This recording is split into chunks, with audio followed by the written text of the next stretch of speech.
Good morning. And it's nice for me in a jet-lagged way to be here this early. And it's also what I learned yesterday, aside from an enormous amount of content, is that the discussion did not include altered states. That there seems to be a reasonable and realistic bias towards what we might call normal consciousness. That was yesterday.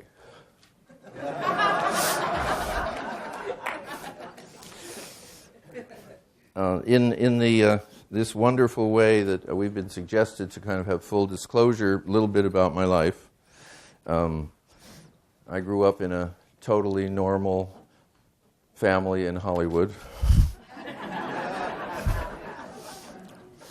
Where we were actually a minority in a minority. My father was the story editor for Metro-Goldwyn-Mayer, which meant he recommended books to be made into films. And so we were in the literary part of Hollywood who disdained everybody else. So it was a very odd corner. So I grew up with anecdotes about how Bill Faulkner at one point said to my father, "Do you mind if I work at home?" And he said, "Fine." And then Faulkner, the next 2 days or so, wrote him and said, "I'm home," which meant back in Oxford, Mississippi. Things like that. So I went on and went to college and had a good time and did a lot of theater in college, which was probably useful for the work I now do. And I went to Paris, and I was writing an extraordinarily bad novel. Even then I could tell. And my favorite professor, Richard Alpert, came to Paris on his way to Copenhagen, where he, Timothy Leary, and Aldous Huxley were going to present to an international congress the first psilocybin work they'd been doing at Harvard. And he and I had become very, very close. I was kind of a favorite undergraduate. And he said, "The greatest thing in the world has happened to me, and I want to share it with you. What do you say?" So I said, "Sure." Then he reached in his breast pocket, wearing a suit jacket, and out came a little bottle of pills. And I thought, what the hell is going on? I mean, I was someone that didn't touch coffee. I've learned. And so he shared it with me. And we were sitting in a little cafe, and the colors got very, very bright, and I could hear the conversations behind me, which was unusual because my French was usually too poor to hear the conversations behind me. And I said, "This is too intense for me," and he said, "It's too intense for me too." And he said, "And I didn't take anything, but I've never been to Paris before."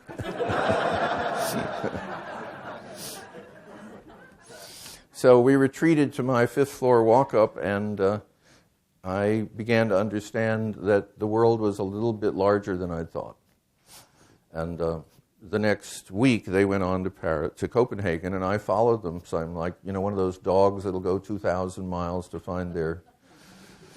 And at that point, he was working with psilocybin in what we might call a moderate dose, and it was about a kind of human closeness, kind of that I-thou feeling. The dash is a particular feeling of human closeness. And then my draft board and I had an earlier conversation, and they said, "You have two options. You can go to graduate school, which is fairly terrible, or you can join us in Vietnam and learn to kind of walk forward on your elbows and knees holding a rifle." And I'd already felt that killing people I didn't know didn't work for me very well, let alone killing people I knew. So I took very much the lesser of two evils and ended up working with a group at Stanford who had been given a license by the government to do clinical research with LSD. And I became their psychologist, which suggests as a first-year graduate student that they didn't have a lot of other people beating at the door. And at one point, since I had taken psilocybin several times, I was a kind of old drug user. And they said at one point, "Would you like to take it with us?" And this was now a larger dose of LSD in what we now would call the traditional setting of a comfortable living room, music, and so forth. And Jim Fadiman then became a rather insignificant part of my being. And what I now would say is that I understood that the Jim Fadiman is a subset of a larger unit, and that larger unit is interconnected to ever larger units and so forth. And so what might be called classical mystical experience. Now, it is difficult to have a classical mystical experience when one is in a psychology department. And unfortunately, from many of my younger friends, that's still true. But it was particularly tricky at Stanford, some of whom understood that I was not quite fitting in, and they always had the option of throwing me out, and my draft board was ready. So I was the only graduate student who wore a coat and tie, figuring I would fool them. The tragedy is I did. So much for psychology departments. And then at some point, after my graduate work was over, I had a job in a university, local, and I was still doing psychedelic research. And then the federal government basically said of the most researched psychiatric drug in the world at that point, there were at that point I think over 1,500 published papers, that there was no conceivable use for any of these substances, and as of the receipt of a letter, your research is terminated. And as you'll see this morning, that letter came in the midst of the research I'll describe to you. And so at that point, again, there was a career problem, such as everything that I had devoted my life to was basically saying you can't do that. And so I had the career that Bill mentioned, doing a lot of other things. And as what one of my friends calls the lull in research has ended in many ways, there's a lot that we need to look at, a lot that we need if we wish to understand, in a sense, the full extent of human capacity and human consciousness. And so there are many areas of psychedelic research that we could talk about, but I wish to talk about a particular one because this was a particular study that has never got a chance to be expanded and replicated, and it is about the particular use of these substances for hard science solutions to hard science problems. So this is not about mysticism, this is not about psychotherapy, this is not about the alleviation of any physical or mental disease. All of these are other uses. It is not about aesthetics or art or music. It is simply about the question is, can these substances be used? And in general, let's keep in mind that since we haven't really been talking about altered states here, just a couple of background anecdotes from other altered states. This is Rachmaninoff was very, very depressed at one point when he was 21, and he had had a very unfavorable reception. And he was successful as a conductor and a pianist, but he felt basically in a deep depression, and a friend of his in Moscow suggested he should get hypnotherapy. And the hypnotherapy basically was implanting the command that you will begin to write another concerto, you will work with great facility. So he moved from being unable to write a single note of music back to a kind of feverish creation of music with the help of the hypnotherapist, and we call that his Concerto No. 2 in C minor, which is dedicated, by the way, to his hypnotherapist.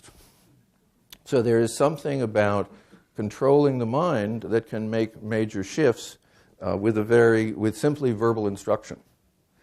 And there's another hypnosis study about time distortion, and one of the things that we didn't describe yesterday, but one of the terms that goes on when we use the word flow is that usual time constraints fall away, that one can work very many hours, or the feeling also of getting more done than you thought you could in a given amount of time. And this particular subject in an experiment in hypnosis and time distortion was a woman who was a dress designer, and she could customarily work for several hours at a time, and it would take from 4 to 10 occasions to design a single dress. Under hypnosis, a dress designing task was assigned 6 times. The subject was awakened after the completion of each trance and asked to draw a picture of the dress and describe it briefly. One report. Where are you? I was at home. How long did you seem to be working? Oh, about an hour. I was sitting at a table looking out the window and thinking. Did you do some drawing? Yes, after I'd thought it all through. Though the subject experienced the session as an hour in length, the actual time of the trance was 10 seconds. And she produced designs not dissimilar to what would take her normally many hours. What's going on here? And the answer is that there seems to be a kind of alternative way of holding time. Time has been described as a kind of tick-tock event, but there are moments in history where people report that time seems to take a very, very, very, very, very long time to get to the next item of time. So there are these things. And then psychedelics, it turns out, were used as early as 1966. And I mention this because it was a naval captain who reported using LSD to solve an elusive problem in pattern recognition while developing equipment for a Navy research project. He stated, with LSD, the normal limiting mechanisms of the brain are released, and entirely new patterns of perception emerge. Now, 1966, this was a time when one of the predominant suggestions is psychedelics caused a kind of mock psychotic reaction. So this was a very adventurous Navy captain in 2 ways. 1, that he used it, 2, that he used it for pattern recognition, and 3, that he was able to talk about it. So if we kind of look culturally, it may be no accident or coincidence that the rise of the personal computer, which gave rise to Silicon Valley, out of which emerged Burning Man, was concurrent with psychedelic use and research. And there is a book out, What the Dormouse Said, which asks a kind of cultural, technical question, which was, why is it that the personal computer and all that came out of Northern California when at that time all the major computer superstars and wizards were on the East Coast? And the answer that this John Madoff comes up with, and this is Markov, was the science reporter for the New York Times, is that there was a overlap, kind of those Venn diagrams, an overlap of people working with psychedelics and people working with computers. And that overlap led to just a series of breakthroughs, as well as a kind of different tone for many of the kinds of things that were developed. And you probably all know that Steve Jobs talked about how important it was in his life and so forth and so on. Now, how to use these materials for problem solving is not well understood, including in those people who use psychedelics the most, people who go to concerts and college. And since I was part of the group that established the basic guidelines, the basic guidelines is how do you effectively dissolve barriers to solving hard science problems? And just let me basically take you through the ideas of that research. I want to read to you some excerpts of reports of what people were working on, and then hopefully we'll have a little more time than usual for questions. But we'll see as my timer will immediately disprove that hypothesis. So basically, how can psychedelics be used to facilitate problem solving? And as we began to get yesterday, if you look into the creativity literature, remember the chart that said there's more and more articles being published? That's nice. There's lots of research. And also there are many, many methods that can enhance creative problem solving. I used to do a package of them for Hewlett-Packard. And it was, you had to have a scientific problem in order to get into my class, because you'll see I like that method. And what's remarkable is we do know some wonderful ways. And they're incredibly underused in schools, in industry, in government. in the medical world, and even in the military. Now, of all the things one might work on using perhaps expanded capacity of the mind, problem solving is very narrow. But it has several advantages when you're looking at scientific problem solving. One is you can measure results. Things can be proved or disproved. In our work, the nice thing is things afterwards can be built, they can be manufactured, they can be patented, they can be sold. You have a pretty good understanding of whether the solution reached fits the rest of the world. There has been a lot of work with psychedelics and the arts, and the problem is always if your art changes after you've used psychedelics, is that better or worse? And if there are more, even if there's only one art critic, there are 2 points of view on that kind of thing. But if you say we weren't able to solve it, we now solve it, we now sell it, that has a kind of resonance that's a little easier to go for. And so the criteria for solution is basically, is the problem solved? Or is it moved closer to solution? Has a major obstacle to a solution been overcome? Was the intervention, in this case a psychedelic session, the reason for the solution? And a lot of people over the years have said to me, well, I read your research, and couldn't you have done that without psychedelics? And my only answer is, be my guest. That's kind of like saying, well, did you use mathematics? And the answer is either yes or no, and so forth. And the answer is, do you turn down a tool because you don't know anything about it, or do you turn down a tool because you are very good at a different tool? And so I'm suggesting this is an underused tool at this point. And I think there is no need to suggest that the idea of having more and better creative solutions to problems is a positive social good. One could even get patriotic about America's place in the world and all that, but we won't go there. Now, the problem for us when we decided to look at this is no one had ever used psychedelics in this way that we knew of. Even in the indigenous traditions, and they've tried practically everything, except for diagnosis and divination, which are problem solving, but those are always done by the shaman. And so we really didn't have a model to suggest how to do this or if it would work. And let me give you a few characteristics of psychedelic use. Let me just have just a quick demographic here. How many of you have not ever used a psychedelic even at a concert level? Okay, good. Okay. So you don't know this yet. But it is generally understood, if you are at all in psychedelic literature, technical and other, that there's a diminished capacity for logical thought processes. These are the things that people would say to us, how can you possibly try to use this for hard science? There's a reduced ability to direct concentration. There's an inability to control imagery and conceptual sequences. Sometimes there's anxiety and agitation.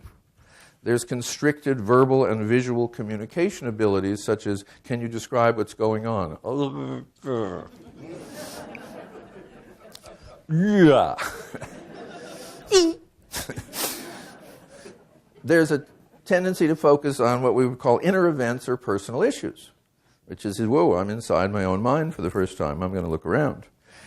And again, lessened ability to describe experiences. The word ineffable and indescribable is used repeatedly throughout the psychedelic literature, as well as noetic, which means you don't know how to say it either, but you've got a classier word. And there's a tendency to become absorbed in the visual complexity and the visions. And there's a kind of shift in what's important, such as a tendency to regard any task in this world as trivial, and there's little motivation to stay with a problem. So that's what we looked at, but one of our team, Willis Harmon, a professor of electrical engineering, said he thought it would work because there's also an increased access to unconscious data. There's much more fluent free association. There's increased ability to play spontaneously with hypotheses, paradoxes, transformations, etc.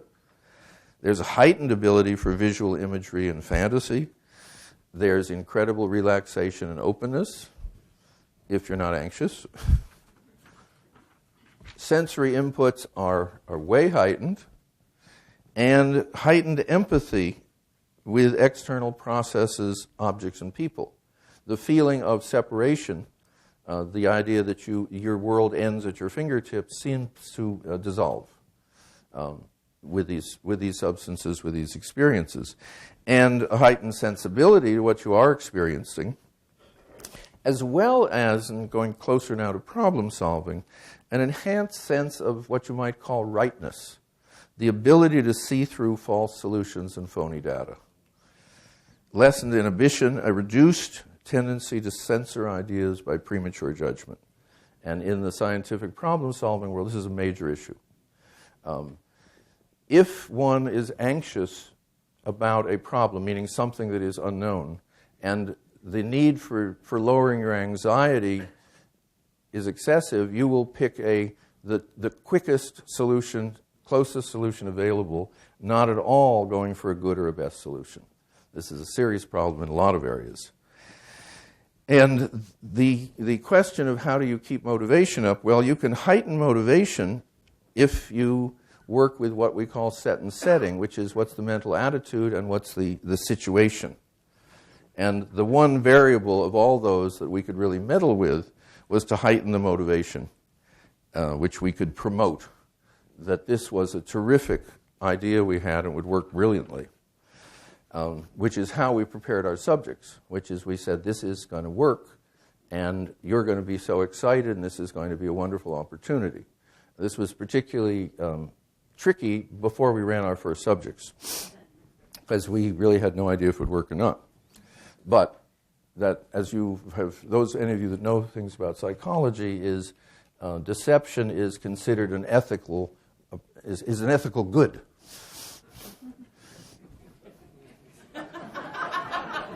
I only went because I didn't want to go to Vietnam. I am not blaming. And I've tried to create a whole new branch of psychology just so I'd have a place to work. How do we get participants is basically part of our team was involved with a lot of scientists, and the Bay Area still then was very full of scientists. And in order to participate in our study, the rules were as follows. The problem must matter to you. You must have the necessary technical knowledge for the solution, meaning that's the area in which you should be able to make solutions and you have a track record. We use senior scientists on the whole. You've worked several months on the problem, and most important, you have failed. Okay? Extra credit if you're angry at yourself, your company, and or the client. So in a sense, we were saying is we want you to care deeply and be frustrated so that it matters to you to solve the problem. Now, it matters to you also professionally because that's what you get paid for, and you get paid for it because you like it. So we had highly motivated people who had, except with one or two exceptions, no prior psychedelic experience coming in for us. And let me give you a list of some of the kinds of problems. Photo, and if there's some technical vocabulary here that you don't know, that's on purpose.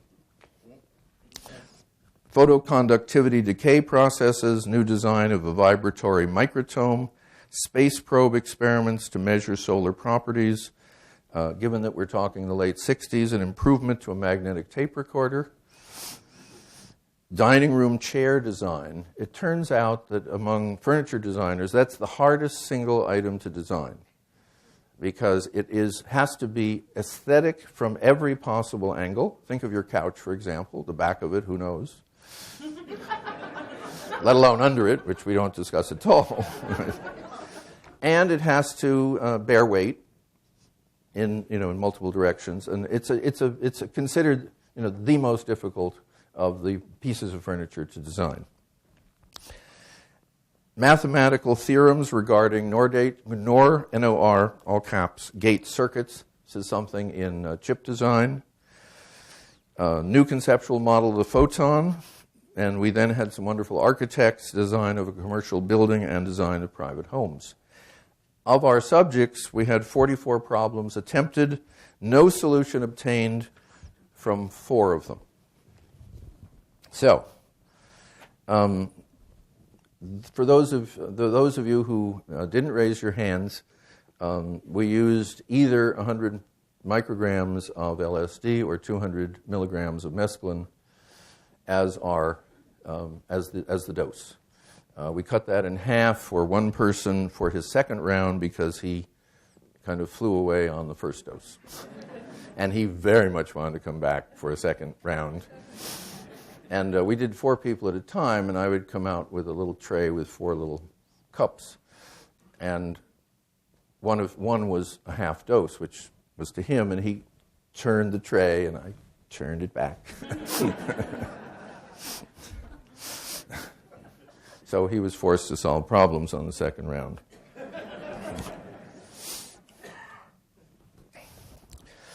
Now, I want to read you a little of these reports because that's where the meat of this is. This is from an architect.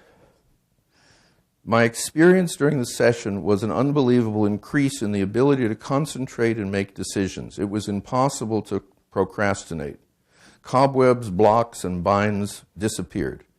Anything was possible. I was working on real and rather tight problems. The designs that I made were freer, but probably more from the standpoint of removing blocks and consideration of what the client might accept. The 3 designs were outlined in the 3 hours. All were accepted by the clients. And what he says is that there is definitely an enhancement of the ability to visualize, but my experience was, his name is Heinrich Bull, that I became a better Heinrich Bull and was not converted to an instant Gaudi. So what he was saying is the work he did looked like the work he would do. It was not noticeably better or worse, but there was a considerable improvement in his capacity to do what he did. And that seemed to be in general, that was true, and that's why we said we wanted people who were perfectly capable of the level of problems they were bringing in. A little bit more from an architect. The simplest problem was attacked first. Almost immediately, several relationships that had escaped my attention became apparent, and a solution to the spatial relationships followed soon after. I avoided looking at a watch, but I thought perhaps 20 minutes had lapsed. Normally, I would stew and fret for weeks before coming to such a solution. Don't misunderstand me. On a simple problem, the period at the end, which is most productive, is quite short, but in any case, a matter of hours. And he concludes, after he'd done a couple of designs, he had an emotionally difficult problem. At this point, I said, it would not be fair to Barney to not give his house one more try. The client had been very difficult, challenging. I'd showed him several different preliminary schemes, all had various faults in his mind, but he would not give me any specific complaints. This is the worst kind of client. It's kind of like you go to the doctor and you say, I'm ill. He says, yeah. I said, I'm ill. You guess.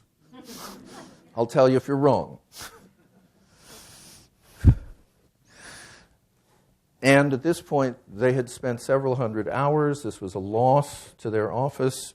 They didn't like Barney a lot. This time, my approach to the problem was unrelated to all previous attempts.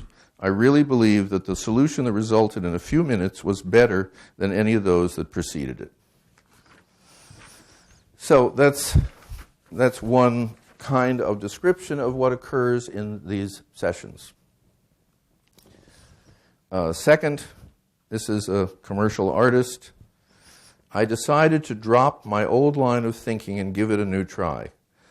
The mystery of this easy dismissal and forgetting did not strike me until later in the afternoon, because I had many times before this session indulged in this line of thinking and managed to work up the whole thing into an airtight deadlock, which I'd been unable to break, much less dismiss.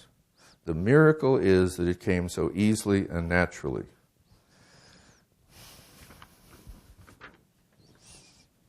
turning now to a little tougher problem. This is looking at, this is an engineer, and the question that he was working on was the formation of a visual image corresponding to the heat distribution of an object such as the human body. This is to be a diagnostic tool, since in most pathology, within any set of cells, the temperature is slightly different than the surrounding cells. Another insight at this point was this is now, remember, under a psychedelic, and you've seen all those psychedelic pictures and waving walls and all that. At this point, it seemed to me the most efficient way to do this was by an expansion of gas, because that was superior to any other operation that could be performed on solids. I then visualized this as two thin film layers formed by vacuum evaporation spaced about the wavelength of yellow light. Many pneumatic cells of the shape of a long, thin cylinder could be formed in a 200 by 200 array with the parallel thin films located at one end.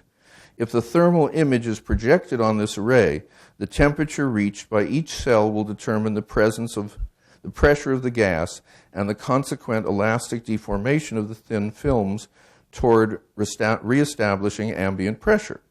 If the array is lighted by white light, each individual cell will reflect light of a color, which is a function of the temperature of the source object. Now, that is a rare description from the psychedelic literature. That is instead of, So we're clearly doing something different. And this is the kind of work that, of course, was most interesting. Here's one where the question of how to approach the problem shifts with this different tool. And this is someone working again on a technical problem. My previous attacks on the problem had been mostly by matrix algebraic methods. When in the session I started studying the problem, I still tried to use these methods. I could not really see how to use the power of the psychedelic state to advantage here. I could visualize a matrix and make a given row look all bright and shiny and so stand out. As I could see and aesthetically appreciate patterns in the distribution of entries in the matrix, but it seemed fundamentally futile to try and do the detailed manipulations required to pull any other information out of the matrix. And then he shifts. Somewhere along in here, I began to see an image of the circuit itself. This was the NOR gate mathematical problems. The gates themselves were little silver cones linked together by lines. I watched the circuit flipping through its paces. And then he goes on to describe how once he shifted from what had been working, what he was really trained to do, this matrix algebra, to not only a visualization, but a kind of animated visualization, solutions appeared. And one of my favorites is a man who ended up with a new theory of the photon. And what happened is he was working on something else, and he realized that he needed to understand the photon better. And so he began to perseverate on the notion of what is a proton, what is a photon, what is a photon. And he developed a very simple model, and then thought, oh, this is so simple, it's kind of embarrassing. I couldn't tell this to any of my colleagues. But then he said, I started running experiments, putting this photon through experiment after experiment, and it kept holding up, and he eventually did publish. Part of what and let me read you that section. I went back and considered the process of photoconductivity. I was unable to visualize what happened when light was absorbed in a photoconductor, and I kept asking, what is light and what's a photon? The latter question I repeated to myself hundreds of times until it was being said automatically in synchronism with each breath. I probably never in my life pressured myself as intensely with a question as I did with this one. I began visualizing all the properties known at that time that a photon possesses and attempted to make a model for it. The process took a long time and was exasperating, but I gradually built up a model of the photon which satisfied the constraints. It comprised an electron and a positron, then moving together in an intermeshed synchronized helical orbit. The positron had a negative mass equal in amplitude to the electron. And then he goes on at excessive length in his description of what he then did. And so this is a sample of the kind of simple, in a sense, improvements in normal functioning. And what I'd like to just put out to you is the question of, really two questions. One is this research appropriate for us to reestablish? Secondly, are there implications well beyond scientific problem solving? Now, let me add that at the moment there are only 2 Nobel Prize winners who have been identified as using psychedelics as pivotal in what they discovered. It is a controversy in the people who like Crick and Watson of the DNA, whether they had gotten to the place where they saw a single helix. There is one article which describes Crick talking about how 100 micrograms of LSD helped to suddenly visualize a double helix. Okay? And at the end of the article, Crick says, he's quite elderly, he says, "I would like you not to publish this until I am dead." There is an argument in the literature whether he would have had access to LSD at this time. He did, we know in later years, kind of run with the crowd that was using psychedelics. They were legal in England. They were available to him and the people around him and so forth. That's one story. And then Kary Mullis, who developed recombinant DNA, what we use for all the many, many uses. The forensic use is the most popular. You see it on television, which is, we'll do it, we'll check the DNA, and it finds out, no, you've been incarcerated for 20 years and you didn't do it. What he said, he definitely did not use LSD for the breakthrough moment. But he had learned by that time how to basically get inside the molecule and look around. So what he's saying is this was a skill he developed to be able to do this kind of visual, again, notice it's a visual patterning, in terms of what he then gave to the world. And certainly these 2 people, we can say, have been remarkable in changing the culture of the whole world. And so it is our impression that there will be more of these people who acknowledge. I read biographies, and somehow senior scientists, when they are no longer employed, seem to be a little more candid about how they worked.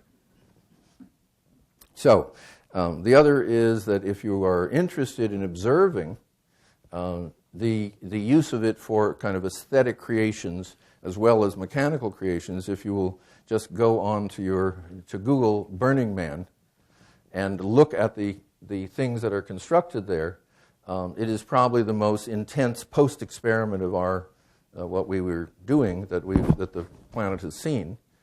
The other thing is one could go down a list of Silicon Valley companies and look at a number of them which had at their core people using psychedelics not as systematically and not as carefully and not as safely as we did, but using them in terms of their own product creation.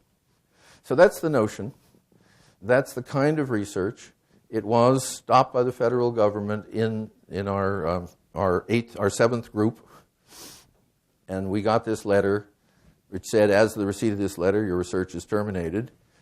And we looked at each other. There were 4 people in our little living room, treatment room, lying on the floor with headphones, about to be aroused and told they could work on their problems. In the spirit of total honesty and transparency, I was the youngest member of the group, and I said, I think we got this letter tomorrow. Which we did. So our research was a kind of researchus interruptus. And it was published, but after after LSD was basically said there's no possible uses, peer-reviewed journals were not beating down our door for publication. So a lot of this research, it was kind of produced and kind of hidden away. And since I was one of the few people left who did it, I put a huge amount, much more. Almost all those quotes were taken from a whole section of my book, because I think this is important work.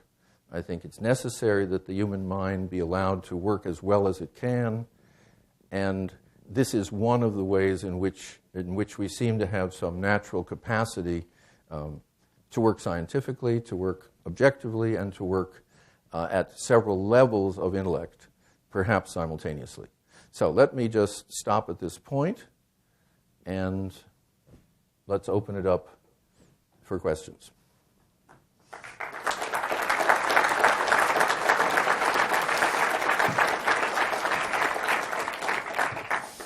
Okay. Yes. About controls. Did you do the obvious and give people pills with nothing in it? Well, that's a general criticism of a great deal of research that's underfunded. And that's a problem. One is that the price of controls doubles the cost of your study. It also turns off your subjects. It's not my criticism. I'm wondering if there might be a placebo effect. Oh, we hope so. Because these days people are recognizing the power of placebo effect. It's probably going to be taught in medical schools how to use it. Well, let's talk a little bit about the placebo effect, because let's see if we can get a better word. Because what we're really talking about is what should be called the natural healing response, which is, why is it that if you say to someone, I'm giving you something that's going to help your asthma, and asthma improves and there's saline, what's going on? What's going on is their mind has said, I am getting benefit, and whatever systems know how to stop asthma go into effect. And what we know, the natural healing response is something that, by the way, the pharmaceutical industry hates. Because if you give nothing, or worse, you get a 30% improvement rate. And if you then have a drug which says, well, we have a 40% success rate, you actually don't. You have a 10% success rate, which is not enough to go to market. And if you actually read the research, an enormous number of drugs out there don't meet the criteria more than 10 or 12%. And at one point I was looking, for reasons you may wonder about, Midoxil. And I read that it had about a 25% success rate on the placebo. Well, I thought, I want to come out with a competing product, which is nothing, but I'll guarantee a 25% improvement, since Midoxil was only running about 40%. So the placebo it's a very important thing to keep in mind. And notice that we packed the placebo, the natural response, as hard as possible. And I will say, after that first group where we told them this is going to work fabulously, and this is fairly late in the evening now, and the scientists and us are talking, and everybody's happy, and they go home with their sitters, and we all dance around like small children because we think it really did work. It actually did what we said it would do. And what we know with psychedelics, this is a different kind of point, that the correct use of set and setting, the correct use of establishing what could be called those things which generate a placebo reaction, were fundamental to how you use it. There's a problem in all of psychedelic research that people forget that they're not talking about a substance, they're talking about an experience which is generated by a substance only in a given setting. And that given setting can be very positive and it can be very horrible.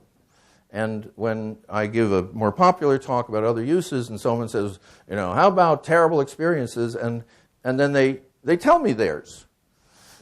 And I say, do you know why that happened? And in about 80% of the cases, they immediately tell me I was with the wrong people, I was in the wrong situation. One of my favorites is, the session was going very well till the car caught on fire. Right? So That's more of a set and setting rather than, say, placebo. And so the question of doing this with controls, what we found is it's very hard to deal with highly motivated people, and it isn't that people can't tell the difference between having 100 micrograms of LSD or not. And so since we weren't trying to test, we were doing what's called proof of concept, which is, did it work at all?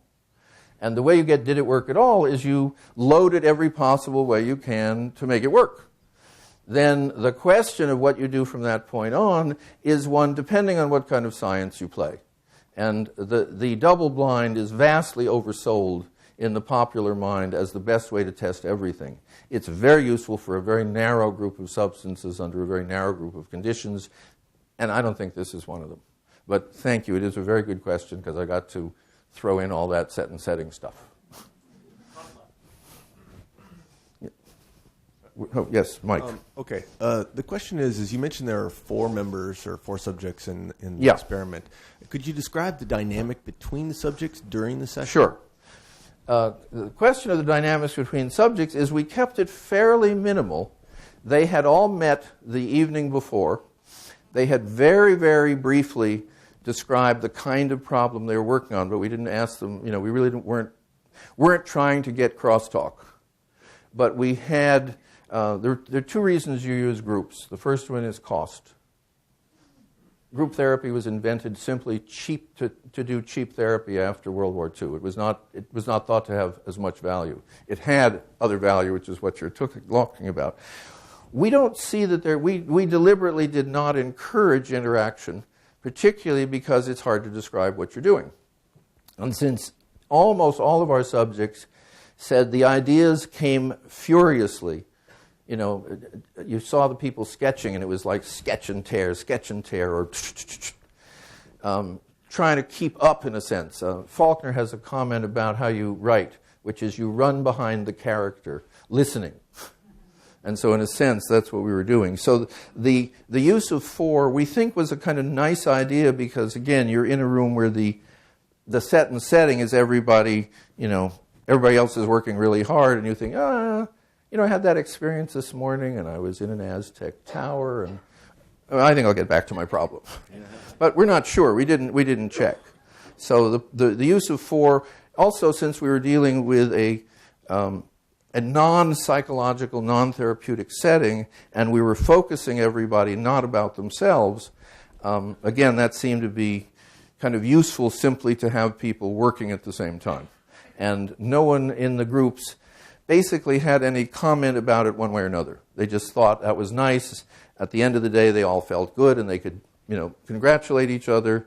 And since a number of them did know what they were talking about with each other, that was just a pleasurable time. And unfortunately, we didn't record those conversations, which would have been invaluable. But microphone on the right. Yes. I'm wanting to respond to the question that you asked about whether or not psychedelics were useful for scientific investigation and other uses. And if you'll recall, yesterday I asked the question of Dr. Krakauer, or I asked him to respond to Shaw and Krishnamurti's notion that compassion was the highest form of intelligence. Sure. And it seems to me that that's what's happening in what you described and have read to us, namely that compassion is knowing by becoming one with. Mm-hmm. One with the other. Mm-hmm. And logos is knowing at a distance. Okay. And what you've described is a man going inside the photon, or going inside the NOR circuits. Yep. And which sounds very much like the way shamans claim that they get information from plants about how to be used. Right. So that capacity... That's good. That's good. That's the notion, and it's nice that we're bringing in plants, because the notion of where do we get information, in the West, for instance, it's generally believed that plants are not as intelligent as you are. There's no evidence. And if we look at who's survived better and who does more for the planet, plants win hands down. And one of the things that does happen with psychedelics is the ability to fully identify with that which is outside of this what's called in one of the Buddhist things, the skin bag full of dirt. Buddhists are not overly excited by a lot of bodily processes. And I'm remembering a friend of mine who went to Muir Woods. This is the giant redwoods, and took a psychedelic and came back.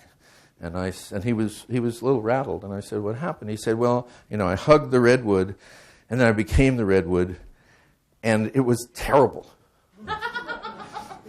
I said, "Why?" He said, "It was this incredibly balancing at all times. Here you have 100 tons of wood, and redwoods have a very, very shallow root base, so they have to be very, very straight." And he got into this, not into the joy of this redwood, which was more in the canopy, but just into the stress and strain of maintaining your posture 24/7 for 1,000 years. So the identification it's basically what I would say, it's one of the methods that these people used.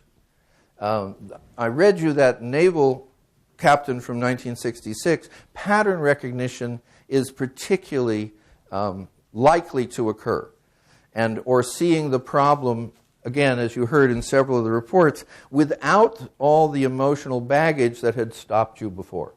When you get the architect that says, "I took a new approach," that was basically what we got, is because we asked them basically to come in where the old approach wasn't working. So we were again, in terms of we were presetting them, obviously, towards a solution that had to be different from the ones that had failed. And so your notion of, again, compassion, this was definitely not the highest use of psychedelics. None of my scientists would have said, "I used compassion," but they certainly would have said, "I was non-judgmental to an extraordinary degree." And we're getting at the bottom of compassion, the kind of bottom rung of compassion with that. So let's go take another question. Up in front. Jim, could you tell us something about dosage, and particularly microdosage? This is a shill. Thank you. Yeah, one of the other things that I'm now working on is what's called microdoses. This was 100 micrograms in this study. I'm now observing, through people's reporting, the use of, say, 10 micrograms. And that's known as, from one of my researchers in Canada, has dubbed it a sub-perceptual dose, which is you function quite normally, but it looks like a little better. And in terms of creative problem solving, what has been reported by a number of people in a number of professions is that they seem to be, with a microdose, better able to pay attention longer and clearer. I know of several books whose first drafts, the chapters were all written with a microdose, for example. Those of you who write books, first drafts are hard. And always, if you're a serious writer, first drafts are bad. So you have to overcome a certain amount of emotional work, things like that. And so this is an area that we're just beginning to explore. Predominantly an article actually gave me the idea by accusing me of it, which was crowdsourced researching, by basically asking people who are using these very, very small doses to tell me what they're doing. And so we're gradually accumulating data on a whole new area of use that ties into this, but extends in a lot of other directions. So thank you for that question. Yes, please. Someone has a mic. There's somebody right in front. Oh, there you are. I'm just wondering, I guess, from learning from past generations, what's the best way for future generations to get beyond preaching to the choir, the most effective and safe way to get beyond just speaking to people who kind of already have the experiences, who already understand the power and effects that these substances have? How do we get beyond that? Well, how do we... product placement. My book... the first part of my book is about how to give the safest possible, maximally beneficial session with a guide, with music, with care, with trained people. It's also available for free, that's not product placement, at entheoguide.net, and that site has been hit a number of times, and there are a lot of other things on it about how to use these materials safely and well. There's an enormous need for correct information, and unfortunately, the government is not a very good source. That's a gentle way of saying that they are an abominable source of bad information. There is, as you pointed out, the kind of, how'd you learn about sex? Well, the notion from the sex educators is the person a half year older than you isn't the best possible resource. But it's a very popular resource. So again, the kind of normal answer is better information and letting go of the taboo of is it okay to describe altered states of consciousness. Now, it's puzzling why it's a taboo, because let me give you just an interesting figure from the federal government. Since LSD was made illegal, 24 million Americans, just Americans, have taken LSD. That's a large number. The rate of terrible experiences has been very, very minor. And these are under what we would call not ideal conditions. So these substances are not the bugaboos that the government at one point was putting out propaganda about, and they are the most powerful mental disruptors, increasers, however you want to look at it, that we've ever discovered. And so these are to be used with extreme caution and care and hopefully valuable use. And one of the reasons I wrote the book was to get those first two chapters out there. The fact that I could also put it up for free on the net is invaluable. So there are ways to use these safely. They're not hard to find. And so forth. Okay? Microphone. You're from LA, so you know that one of the enduring, intractable problems faced by the Los Angeles Dodgers is that they never provide good run support for their best pitchers. I'm wondering what you think about letting their cleanup hitter come to bat with LSD. If you go on to Google and you put LSD no-hitter, you'll get what you're probably referring to. There was a game, I think it was the Dodgers, and I forget, you would know who it was, but I don't. And he was off, who was it? Playing the Padres. It was the Padres, okay. And basically he was not due to pitch that day as far as he knew, and he was off with his girlfriend away from San Diego, in Los Angeles, and they took LSD together. And then she noted in a little piece of paper that he was supposed to pitch. So somehow he got there, and he pitched a no-hitter. It was not immediately picked up by all the other teams in the league, unfortunately, or fortunately, because all we'd have was no hitters, and there'd be no fun going to the park. Of course, if the batters, every pitch would be a hanging curve. That's right. So what we know is that there's a curious kind of potential enhancement of what we was calling the other day here, quote, talent, or the other kind of intelligence, and again, those who do not talk. As you know, enhancement in sports is, again, one of our new taboos, since everyone does it. So it is a good question, and fortunately we do have that one bit of wonderful experimental data. And I'm just hoping when certain people with fantastic passing records in the NFL retire that we'll hear some other things, but I really don't have any evidence. Who's running the mics, or my kind of moral? I think we have to wrap it up. Okay, we're at wrap up. Yeah. So thank you so much. All right. Yay!